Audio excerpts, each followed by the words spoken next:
muamalah istisnaiyah, interaksi yang dikecualikan. Definisinya adalah membuat pengecualian khusus untuk diri sendiri ataupun kelompok sendiri tanpa alasan yang konsisten. Ini biar jelas definisi, kita lihat contoh. Coba. Ingat ya, membuat pengecualian terhadap diri sendiri ataupun kelompok tanpa ada argumen yang jelas. Hadis ahad tidak boleh dipakai dalam akidah. Ini ungkapan orang salafi. Kecuali hadis yang mendukung pendapat kelompok kami ini walaupun tidak disebutkan. Buktinya apa? Kaum salafi di beberapa kasus menggunakan hadis ahad ataupun menggunakan riwayat Imam Ahmad yang riwayat itu ahad untuk menolak jumhur. Kan ahad juga itu. Jadi mengecualikan, jadi hadis ahad nggak boleh pakai kecuali bagi kami. Kenapa pengecualian? Nah itu nggak ada dalil, nggak ada argumen. Maka setiap pengecualian dalam kaidah itu kan ada dalil. Pada dasarnya semua persoalan itu masuk dalam kaidah. Pada dasarnya. Nanti kan ada pengecualian. Itu pengecualian karena ada dalil yang membuat beberapa furu, beberapa persoalan harus keluar. Harus dikeluarkan dari kaidah karena ada dasarnya masuk. Ini kenapa dikeluarkan? Ya? Taklid itu haram dan harus mengikuti dalil langsung. Padahal saat dia sedang mencela taklid seperti Ahmad Al-Umari, generasi gurunya Syekh Ali Jum'ah, melarang taklid.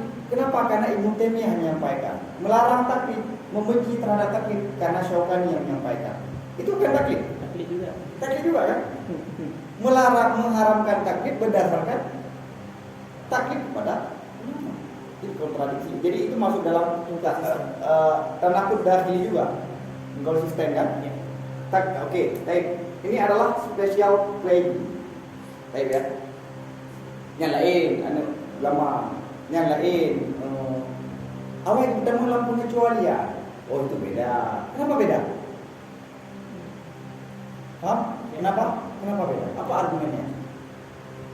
Baik, saat kita sedang mengkaji sesuatu, oh itu dikecualikan, Abu yang beli, oh itu lain. Kenapa lain? Kenapa dikecualikan? Apa argumennya? Gak ada konsisten, masuklah dalam logika falasi. Next. Catatan penting biasanya muncul karena fanatisme kelompok, standar yang keras dipakai kepada lawan tetapi dilonggarkan untuk kelompok sendiri. Ini sering kita gunakan juga. Ya, lanjut. Logika falasi selanjutnya.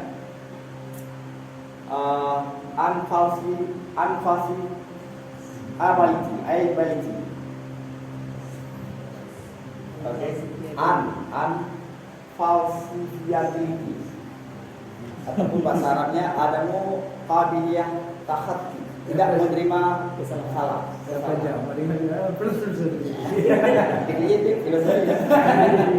Tapi benar, saya udah cek itu. Oke. Yang penting di awalnya A. Definisi adalah klaim yang dibuat sehingga tidak mungkin dibuktikan salah. Jadi sebelum ada serangan dari kelompok yang lain, dia buat satu kaidah. Yang kaidah itu membuat kelompoknya ataupun dirinya ataupun agapannya tidak pernah salah. Tidak pernah salah. Oke, kita lihat contoh. Kalau dakwah syekh kami berhasil berarti dia wali. Kalau enggak berarti itu ujian dari Allah. Tidak pernah lihat dari sisi kesalahan. Paham? Kalau enggak ini keliru. Kalau misalnya dia melakukan A, begitu dia melakukan B, salah pada dasarnya karena sudah keluar dari A. Tapi tetap mencari kebenaran. Setiap kritik pada kelompok kami pasti akibat hati yang tertutup. Jadi tidak ada kritik yang mungkin benar. Ini kan sudah dilingkarkan bahwa semua yang kritik itu benci. Ini kan ada cara untuk dia itu salah. Ya. Catatan. Klaim seperti ini sering lolos dari evaluasi karena apapun hasilnya selalu dianggap membenarkan dirinya. Ini dalam tasawuf juga begitu. Untuk mengetahui kebenaran dalam tasawuf itu rasa ataupun makam. Kalau kamu tidak sampai di makam tersebut, maka kamu akan salah paham dan kamu akan mengkafirkan orang-orang yang sudah sampai di makam tersebut. Akhirnya mau menyampaikan Tuhan itu ada ataupun tidak ada, tidak sampai Baik, kita sudah duluan dikunci dengan satu alur yang tidak mungkin salah. Maka caranya apa? Jangan masuk ke standar itu, kritik standar itu dulu. Kalau kita sudah menerima standar, karena kalau kita sudah menerima standar bahwa kebenaran itu bukan hanya didapatkan dengan akal, ini bahayanya. Kalau kita sudah menerima, maka kita akan terjebak. Baik ya. Oke. Sekarang logika falasi yang ketiga, Hitler K. Ini kenapa nama ini diambil? Karena Hitler itu menjadi sosok yang paling dibenci dan tidak disukai di masyarakat barat. Maka Hitler K, kartu Hitler. Jadi bawa nama Hitler, bawa nama Hitler, ataupun kalau dalam ruang sejarah jahiliyah Abu Jahal, lagi Abu Jahal. Kenapa? Karena Abu Jahal itu adalah sosok yang sangat bermasalah. Jadi menyamakan lawan dengan Adolf Hitler, yakni kartu Hitler ataupun corak atau tokoh jahat hanya untuk menjatuhkan secara emosional. Ini nggak mesti Hitler, lagi Fir'aun, lagi Abu Jahal, lagi Abu Syibul. Ini sebenarnya apa? Menjatuhkan lawan. Baik, contoh. Tokoh itu suka pidato massa dan semangat kebangkitan umat. Hitler juga begitu. Karena Hitler kan orator. Kita karena tidak suka, kita menyamakan orang tersebut dengan sisi Hitler. Yang mana sisi oratornya Hitler nggak ada yang masalah. Tapi karena sudah ada citra yang buruk, saat kita menyamakan dengan Hitler maka tidak apa. Lagi Fir'aun gitu. Kerajaannya lagi Fir'aun. Kan ya sisi kerajaannya salah satu gara-gara dia Tuhan. Tapi karena kita sudah menyamakan dengan Fir'aun, maka ini bagian dari psikologi juga. Kelompok itu disiplin dan punya loyalitas tinggi. Nazi juga punya loyalitas tinggi. Oke, ini contoh ini mungkin dalam Imam Ghazali kan ada menyampaikan menyamakan dengan seperti memberi nama anak dengan nama Fir'aun. Karena apa masalahnya dengan nama? Tapi karena citra sudah tidak baik, maka cara menjatuhkan adalah mengikat atau menyamakan dengan citra yang menurut mayoritas itu sudah bermasalah. Oke. Kelihatan kesamaan kecil tidak otomatis berarti sama dalam hakikat atau tujuan. Tuhan dengan kita sama-sama melihat. Iya melihat, tapi melihatnya bagaimana? Paham ya? Jadi beda pada satu hakikat tidak berarti beda dalam semua sisi yang lain. Kita sama-sama manusia, benar nggak? Benar. Maka saya sama Abu Fajar adalah sama. Apakah sama? Enggak. Kita emang ada sisi yang dipertemukan, ada sisi yang dipisahkan. Paham? Ya. Maka jangan terjebak saat ada sisi yang dihubungkan, disamakan. Kita tidak lagi melihat sisi yang berbeda. Baik ya? Oke? Ringan kan? Lanjut. Sekarang argument from incredulity. Al-ihtijaj bi adami tasdiq, ini berargumen dengan tidak percaya. Definisinya adalah menganggap sesuatu salah hanya karena sulit dipahami atau rasa mustahil baginya. Ini biasa orang sains, orang-orang cerdas, ataupun orang-orang yang kepakarannya, keilmuannya setengah. Orang jahiliyah tidak menerima dakwah Nabi. Kenapa? Karena bagi mereka kenabian itu adalah sesuatu yang tidak mungkin, tidak bisa dipahami. Mukjizat itu sesuatu yang tidak bisa dipahami. Orang-orang ateis sekarang kenapa? Karena agama itu wahyu metafisika itu sesuatu yang tidak masuk dalam nalar mereka. Ada satu zat yang tidak ada bentuk dan tidak ada tempat, nggak mungkin, nggak masuk. Sebenarnya jauh dari akal, bukan mustahil dari akal. Nah, gara-gara jauh dari akal akhirnya dia tidak menerima. Contoh, saya tidak bisa membayangkan bagaimana Allah mengetahui semuanya sekaligus. Berarti konsep itu tidak logis. Gimana Allah semua tahu? Karena yang kita tahu selama ini, ya pengetahuan di antara kita terbatas, ya kan? Saya tidak paham bagaimana mukjizat bisa terjadi. Jadi pasti itu domain. Jadi karena dia tidak sulit memahami tentang mukjizat, akhirnya dia memutuskan tidak percaya. Maka ada ulama membahas tentang adamul imkan dengan ba'idul imkan. Jauh mungkin, tapi masih jauh dengan sesuatu yang tidak mungkin alias mustahil. Baik ya. Bahkan ada guru besar memahami pada definisi mustahil, ma la yatasawwaru fil aqli wujuduhu. Tidak mungkin secara akal dia itu ada. Beliau memaksudkan apa? Makna nggak mungkin jauh dari akal. Buktinya apa? Misalnya teknologi sekarang 1000 tahun yang lalu kan mustahil. Sekarang mungkin. Jadi mustahil itu ada waktu, ada tempat, ada dimensi. Dan di surga nanti yang mustahil bisa jadi ada. Bermasalah kan? Tidak membedakan antara tidak mungkin dengan mungkin tapi jauh. Dekat dengan jauh apa? Pengaruh dengan lingkungan, pengetahuan. Kan? Oke, seperti ini ingat masalah ru'yah. Bagaimana melihat sesuatu yang tidak ada arah. Sulit, tapi makasih menemukan contoh yang simpel. Kita bercermin depan kaca, itu nggak ada arah. Kita itu di mana sebenarnya? Yang di kaca itu, ingat kan? Dalam iktisad. Baik, catatan. Ketidakmampuan seseorang memahami sesuatu bukan bukti bahwa hal itu salah. Baik ya. Makanya pengkategorikan mustahil, wajib dan mungkin itu sangat penting dalam itu. Ini masuk dalam kategori apa nih? Seperti banyak klaim agamawan bahwa saat ada penemuan bahwa dalam ilmu kedokteran dalam umur 4-5 bulan pihak kedokteran sudah tahu janinnya apa. Itu menentang dengan ayat bahwa apa? Dalam ayat hanya Allah yang tahu yang ada di rahim. Ini salah menafsirkan ayat. Baik, dan salah tidak tahu bahwa tahu hal yang ada di dalam janin mustahil apa imkan? Imkan. Jadi kalau imkan, andai nanti ada penemuan, maka hal yang biasa karena dia dalam ranah imkan. Maka salah dalam mengkategorikan imkan mustahil kan berbahaya. Seperti pas awal-awal muncul radio itu banyak sekali orang yang mengkafirkan radio, malah mengatakan suara yang bisa mengantarkan kepada telinga kita dari jarak jauh itu dari jin. Fatwa ulama-ulama sudah mengharamkan dan itu mustahil. Jadi gara-gara salah mengkonsumsi mustahil. Baik kan? Lanjut.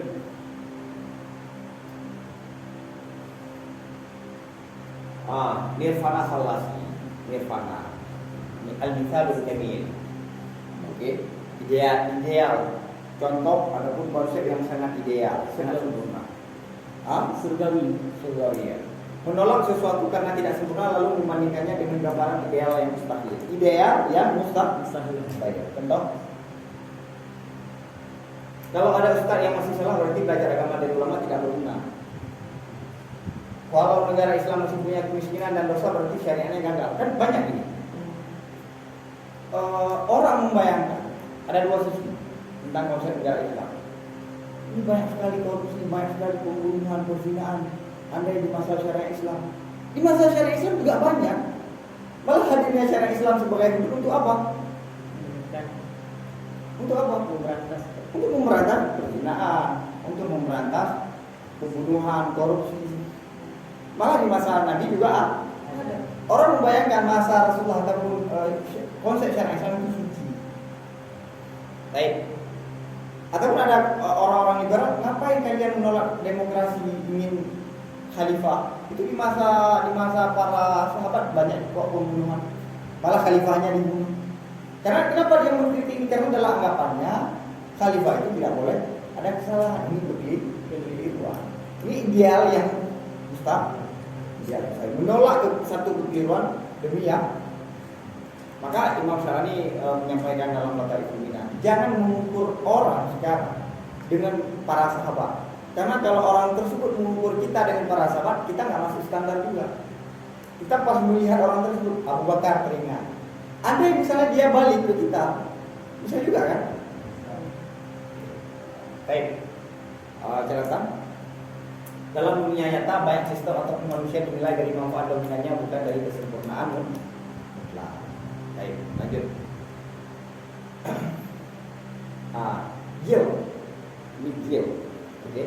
Zero mind association. Al-idanah bil irtibat. Ini definisinya menganggap seseorang salah hanya karena pernah terkait atau dipuji oleh pihak yang salah. Ini banyak keliruan. Saya pernah dulu orang abang senior saya di daerah pulang dari Yaman. Jadi ada pandangan-pandangan yang beda dengan mayoriti. Kemudian ditelusuri di Facebooknya, rupanya dia pernah foto dengan seorang ustaz. Ini masuk lagi ya. Foto bareng. Oh, ajar pikirannya ini, temannya lihat, fotonya aja lihat. Lirboyo, santri-santri Lirboyo tulis buku. Ini meminta kepada Ulil Asar adalah sebagai penggagas jaringan Islam liberal untuk memberi pengantar. Akhirnya apa? Saya mendengar dari guru saya, guru besar dia. Lirboyo sekarang udah liberal, udah nggak terlalu kental lagi, kenapa? Udah buku-buku murid-muridnya sudah diberi pengantar oleh apa hubungannya? Pak, ataupun perangai anak kecil. Kalau seorang dekat dengan musuh kita, maka dia musuh kita juga kan? Iya. Oke. Ataupun seorang yang dipuji oleh orang yang baik, maka dia baik juga. Ini bermasalah. Baik. Contoh. Tokoh ini pernah dipuji oleh orang liberal, berarti dia liberal. Misalnya orang liberal mengutip nama Ibnu Taimiyah ataupun mengutip nama Syafi'i.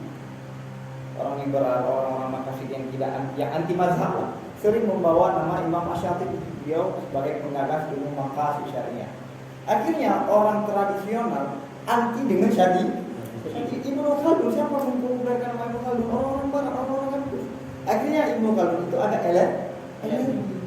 Kenapa? Karena dipuji oleh orang-orang yang menurut kita bermasalah. Oke? Misalnya, kenapa? Coba bahas dalam buku, kita mengutip pendapat Ibnu Taimiyah. Diterima nggak? Enggak. Apakah dalil kita akan dibahas? Enggak. Ibnu Taimiyah dipersoalkan. Kenapa? Karena Ibnu Taimiyah selama ini di-endorse, dibawa nama-namanya oleh orang Salafi. Padahal kadang-kadang pendapat Ibnu Taimiyah itu sama dengan Ibnu Hajar atau sama dengan Imam Syafi'i. Tapi, ya, Pak, ini Jilbaid Association. Dia pernah belajar kepada guru yang tidur sesat, berarti dia juga sesat. Oke. Ada kan Habib Ja'far pernah sekolah di Pondok Syiah, berarti dia Syiah. Bisa juga enggak. Paham ya? Oke. Ini pun kategorikan ini sangat bermasalah. Ini sering kita pakai, kita gunakan sendiri. Dan ini sangat bermasalah. Ya. Karena tak penting kedekatan, pujian atau hubungan tidak otomatis menunjukkan kesamaan keyakinan dalam sunnah. Saya disebut Wahabi itu suku kita. Abu Hurairah kadang-kadang adik kita ataupun abang. Masa karena abang, karena kita pernah dulu ya kita Wahabi juga. Padahal apa? Paham ya? Jadi kedekatan itu bukan hanya saja kedekatan ilmuwan ataupun gagasan, misalnya kedekatan sahabat, teman lama. Paham ya? Oke. Next. Sekarang najbikif intika usyawat. Jadi intika itu mengambil yang paling aneh, yang paling nyeleneh. Intika itu mengambil. Definisi yang mengambil contoh paling aneh atau ekstrim dari suatu kelompok lalu menganggap itulah representasi semuanya. Misalnya di pondok ada satu guru yang bermasalah. Akhirnya satu pondok benar. Jadi orang yang salah itu merepresentasi satu pondok. Kecuali kalau kita lihat sikap seseorang itu ada pada orang-orang yang pondok yang lain. Baru ini bisa jadi bukan oknum, ini oknum sebenarnya. Tapi di generalkan. Ada juga yang dianggap oknum padahal bukan oknum, sistem memang. Baik. Contoh menampilkan video satu orang salafi yang kasar lalu berkata semua salafi begini. Nah, ini biasa kan? Mengambil suatu sufi yang melakukan praktik aneh lalu berkata saat tasawuf semuanya sesat. Ini orang salafi juga sering menggunakan argumen-argumen ini. Makanya Syekh Sa'id Huda saat dia mengkritik Ibnu Arabi dituduh anti tasawuf. Dia mengatakan Syekh Sa'id Huda, saya nggak anti tasawuf, saya anti tasawuf Ibnu Arabi, bukan tasawuf secara mutlak. Ya. Oke. Ini pandangan jujur. Adapun Ibnu Taimiyah, murid-murid Ibnu Taimiyah, saat Ibnu Taimiyah sebenarnya marah sama siapa? Marahnya ke Ibnu Arabi juga, murid-murid Ibnu Arabi. Jadi saat Ibnu Taimiyah dan muridnya kritik sufi yang berkembang kala itu, mungkin ada beberapa bahasa yang general. Akhirnya pengikut Ibnu Taimiyah anti dengan tasawuf. Makanya di kesempatan yang lain Ibnu Taimiyah memuji Abdul Qadir Jailani, Junaid al-Baghdadi. Malah Ibnu Taimiyah sendiri itu dimakamkan di pemakaman para sufi dan punya zikir sendiri. Nah, kenapa? Karena itu melihat apa? Ini merepresentasi semua dunia tasawuf. Dan karena Ibnu Taimiyah, Syekh Sa'id sudah sama dengan Ibnu Taimiyah, sama-sama kritik. Akhirnya Syekh Sa'id sudah sama. Padahal selama ini yang paling keras kritik Ibnu Taimiyah Syekh Sa'id sudah. Lihatlah, itulah logika yang saya berkembang. Maka kita perlu tahu logika falasi ini untuk menjelaskan di mana titik kekeliruan cara berpikir. Karena ingat, mengetahui yang benar itu sulit, tapi mengetahui yang salah semua manusia bisa. Mengetahui yang benar mungkin hanya sebagai orang bisa tahu, karena butuh perjalanan yang jauh. Tapi mengetahui yang salah dengan mudah bisa. Oke. Cara ini sering dipakai untuk propaganda dan membangun stereotip terhadap kelompok tertentu. Oke, lanjut. Nah, habis. Sekarang kita masuk ke bias. Sebenarnya ada beberapa logika falasi yang lain yang saya sengaja tinggalkan karena bisa dimasukkan dalam beberapa poin yang sudah kita bahas. Dan ada beberapa logika falasi yang masih dianakkan, yang ditelurkan, tapi bisa masuk dalam kaidah yang ini. Ini istilahnya kita sudah tahu beberapa poin besarnya. Baik kan? Oke, sekarang kita masuk tema bias.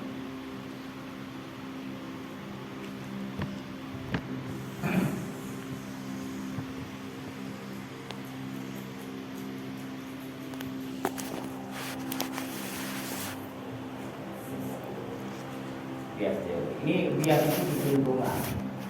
Kita hidup dengan kecenderungan. Kalau kata Imam Ghazali, kita lebih hidup dengan waham ya, dengan perasaan ketimbang dengan akal. Dan rasa ini bukan hanya tabiat orang awam, tapi tabiat kebanyakan orang yang berilmu juga. Ini bias teori. Ini bias adalah kecenderungan pikiran manusia untuk menilai sesuatu secara tidak netral. Kenapa? Karena emang alamiah cara manusia memang begitu. Dia sering bekerja tanpa disadari. Ada kecenderungan memengaruhi cara seseorang melihat fakta, mengambil kesimpulan dan menilai orang lain. Dia tidak selalu berarti kebohongan yang sengaja, namun ia dapat membuat seseorang melihat realitas secara tidak seimbang. Oke. Sebenarnya dunia ini apa? Cara pandang stereotip. Ya. Orang sufi yang melihat dia biasa saja, sampah. Bagi orang-orang yang melihat ini adalah sesuatu yang paling spesial. Cara pandang. Dari cara pandang itulah mempengaruhi sikap terhadap muamalah dengan dunia. Oke. Ini hari 5 dulu saya mau bahas. Ini yang pertama adalah confirmation bias, at-tahayyuzi, at-taksidi. Definisinya adalah kecenderungan mencari, menerima, dan mengingat informasi yang mendukung keyakinan sendiri sambil mengabaikan informasi yang bertentangan. Jadi emang ada kecenderungan kita lebih suka berteman dengan orang yang seide dan sepemikiran, menerima yang sesuai dengan seide, dan suka melihat konten membaca yang sesuai dengan seide. Yang berlawanan kita enggak. Oke. Next.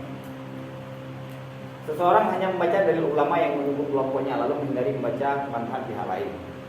Ketika tokoh favoritnya salah, ia mencari pembelaan sekecil apapun, tetapi jika lawannya salah sedikit saja langsung dianggap bukti kesesatan total. Ini jelas ya. Iya kan? Guru kita misalnya salah besar, kita akan cari kelonggaran-kelonggaran. Adapun salah guru orang lain, dikit aja kita akan kritik. Ini sebenarnya apa? Ada bias, ada kecenderungan. Baik.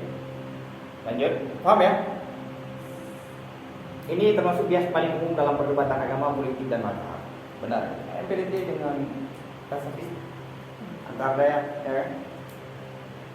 Oke. Aib misalnya ada satu pondok kebuka aibnya, yang ibu roi dan hal ini yang budaya mungkin tak punya budaya mahal. Halo efek, tak tidur halah halo. Definisi menilai seluruh kepribadian ataupun pemikiran seseorang hanya karena satu sisi positif atau negatif yang menonjol. Jadi kita melihat satu sisi, oh bagus, maka semua sisinya bagus. Oh negatif, maka semua sisinya negatif. Ini bias, ini juga bias. Ini lebih ke psikologi manusia. Coba contoh.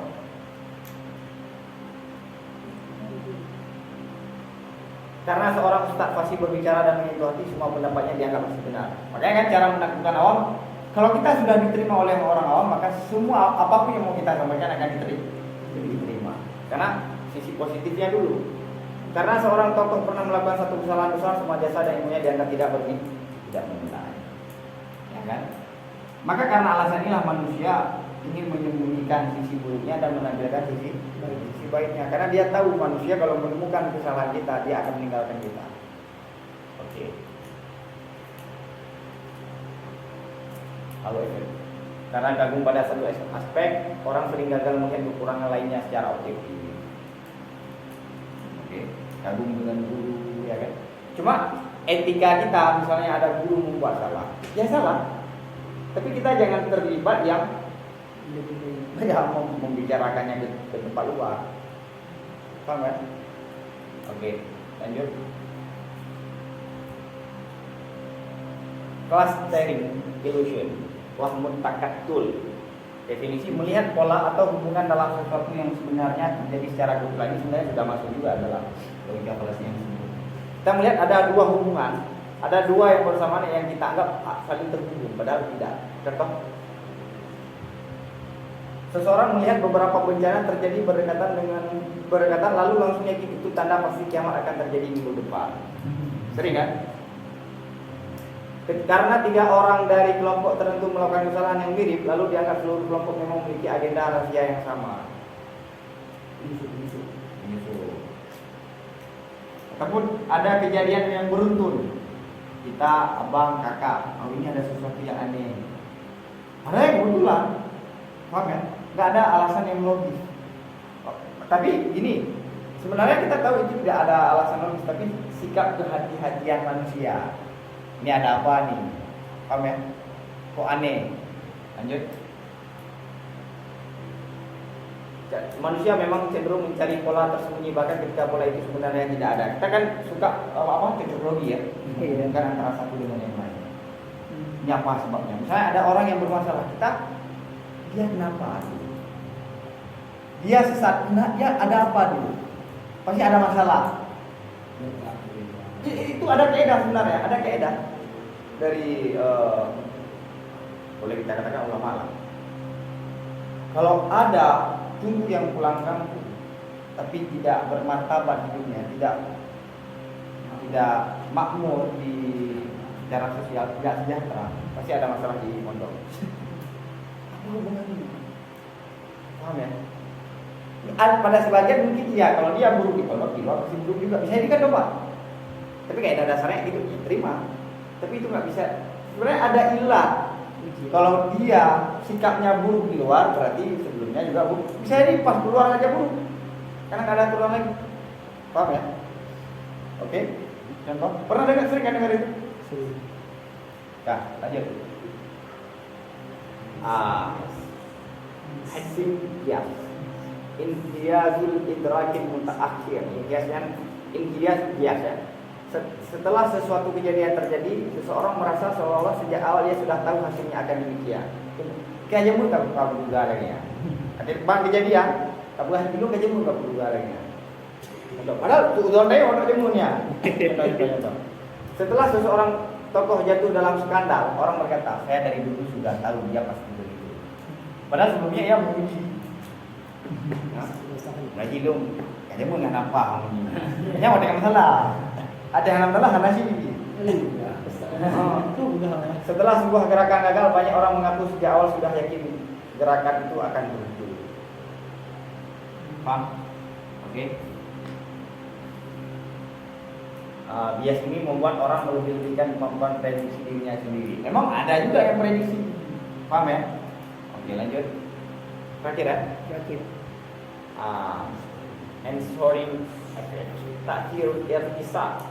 Ini Definisi kecenderungan terlalu dipengaruhi oleh informasi pertama yang diterima saat membantu membuat penilaian. Emang informasi pertama itu sangat pengaruh kan? Seperti didikan pertama itu sangat pengaruh. Pandangan pertama itu sangat mempengaruhi. Semua yang pertama itu sangat pengaruh. Semua yang pertama. Teman pertama, sahabat pertama beda dengan sahabat yang kemudian. Oke, lanjut. Kenapa? Karena misalnya gini, kita kan baru kosong nih ceritanya. Sahabat pertama, semua yang pertama. Begitu datang yang kedua, yang ketiga, dia tidak mendapatkan posisi langsung. Dia harus bertengkar dulu lah dengan posisi lama. Sedangkan yang pertama begitu datang langsung ada tempat. Ya, contoh, karena pertama kali mendengar seorang dai individu sesat, seorang terus curiga kepadanya walaupun setelah itu membaca klarifikasi dan penjelasannya dia benar. Itu kalau kita baca berita yang negatif, nanti walaupun yang dibangun positif kita agak sulit. Misalnya kita sudah duluan kenal seseorang, kita pernah diceritakan sosok seseorang, cerita negatif. Maka kalau kita melihat sisi yang lain pasti teringat, ya kan? Sisi negatifnya, padahal itu belum betul. Pada informasi pertama itu sangat berpengaruh. Seseorang murid sejak kecil diajarkan bahwa masa tertentu paling benar secara mutlak sehingga sulit menilai pendapat lain secara adil setelah dewasa. Ini ada pengaruh psikologinya. Oke, jelas ya? Oke, catatan. Kesan awal sering menjadi jangkar yang sulit dilepaskan walaupun muncul informasi baru. Oke, paham ya? Ini yang paling penting harus diulang-ulang dan dipraktekkan dalam dialog kita, apalagi membahas orang. Kalau kita sedang membahas orang, pasti masuk dalam kategori ini. Maka cara bermanfaat ilmu tersebut adalah menyelamatkan pikiran orang lain dari kesesatan. Itu Rasul ada dulu kan? Bukan boleh Tuhan. Wajah macam panah-panah. Itu nyedam pun. Ada gahai balah dia dalil. Main-main umur buat. Bukuh orang wajar kita muda. Dia ada kau kamata kan tu. Baru kami nyanyi ime kami nyanyi baru dia. Pada hari ibadah dia kami umur buat. Ya kan? Bukan tu pakai tu. Walaupun urut karayu, lihat di itu nak apa? Aja ini. Tidak jumpa kayo bila nak apa lagi. Ya kan? Lah persoalannya argumennya anak. Berarti iron anak bukti berarti. Okey. Oh nak pegang buku yang dong. Jadi anak dong nagure, lupa dong nagure 80 luar biasa dah. Ya kan? Mudah kita. Wallahu a'lam bishawab. Lawan. Sallallahu alaihi wasallam.